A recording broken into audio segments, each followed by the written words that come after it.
श्री से राधा महाराज जी। गुरुदेव आपके चरणों में कोटि कोटि प्रणाम। गुरुदेव भगवान, साधक को किन संकेतों से पता चलेगा कि वह सही मार्ग पर चल रहा है और उसकी शरणागति पुष्ट हो रही है?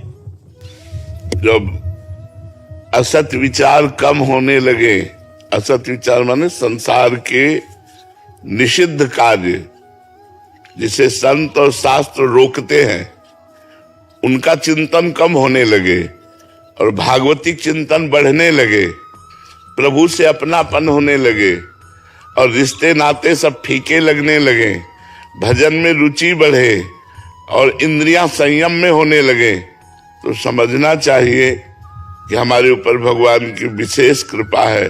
जब कोई हमें अपमानित करे और हम उसे सह जाए, बदला लेने की भावना न रहे, निरंतर नाम जप चलता रहे, संसार के भोगों से वैराग्य हो, ये दृढ़ आशा हो कि इसी जन्म में भगवत प्राप्ति होगी, उत्साह के साथ भगवान के लीला चरित्र सुनने का मन में एक प्रेम हो और भगवान के धाम पुरी जितने तीर्थ है इनमें जाने का उत्साह हो, दूसरों को सुख देने की भावना हो, तो ये संकेत है कि इसी जन्म में भगवत प्राप्ति हो जाएगी।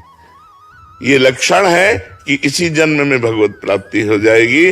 गलत आचरणों से बचकर यदि हमारे अंदर ऐसे अच्छे उत्साह बढ़ने लगे तो हमारा जीवन भगवान के नजदीक पहुंच रहा है। ओम प्रकाश मूलचंदानी जी। श्री हरिवंश महाराज जी। महाराज जी, क्या हमारे द्वारा किए गए पाप कर्म का नाश इसी जन्म में संभव है? हाँ है, बिल्कुल संभव है। अगर इसी जन्म में संभव न होता तो भगवत प्राप्ति ही ना होती। फिर मनुष्य जन्म केवल पशुओं की तरह प्रारब्ध भोग कर फिर नए जन्म को लेता, लेकिन हम पशुओं की तरह नहीं हैं। हम मनुष्य हैं कि अपने पूर्व प्रारब्ध को भोग कर नया जो गलत कर्म हुआ उसको मिटाकर हम भगवान की प्राप्ति कर सकते हैं।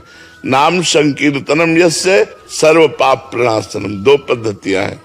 आप करो नाम संकीर्तन, नाम जप, तो आपके इस जन्म के और पूर्व जन्म के सारे पाप नष्ट हो जाएंगे और भगवान की शरण में हो जाओ। तो भगवान कहते सर्वधर्मान परित्यज्य मामेकम शरणम व्रज, तो अहम त्वाम सर्व पापेभ्यो मोक्षयिष्यामि मा शुचा। सर्व पाप में भूत भविष्य वर्तमान, पीछे के हुए, अभी के हुए, अगर आगे भी होंगे तो उनको भी भगवान नष्ट कर देंगे।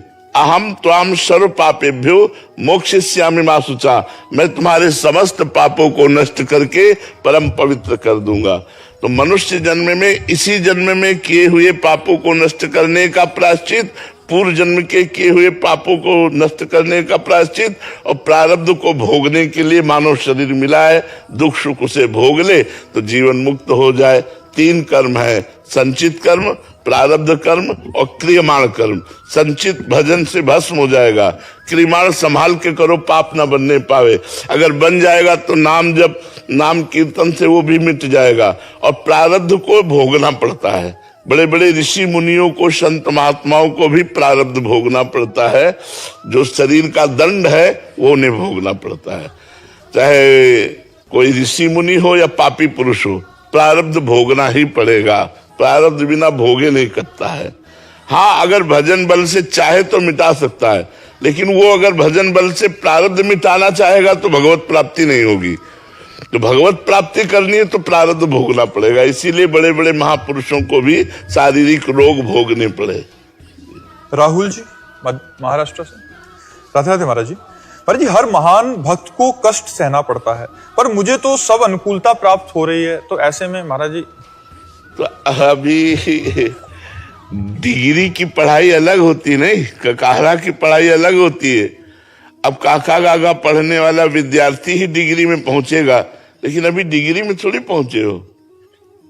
जब आपकी पढ़ाई आप भक्ति की चरम सीमा का स्पर्श करेगी तो जीना मुश्किल हो जाएगा। पूरा जीवन हो गया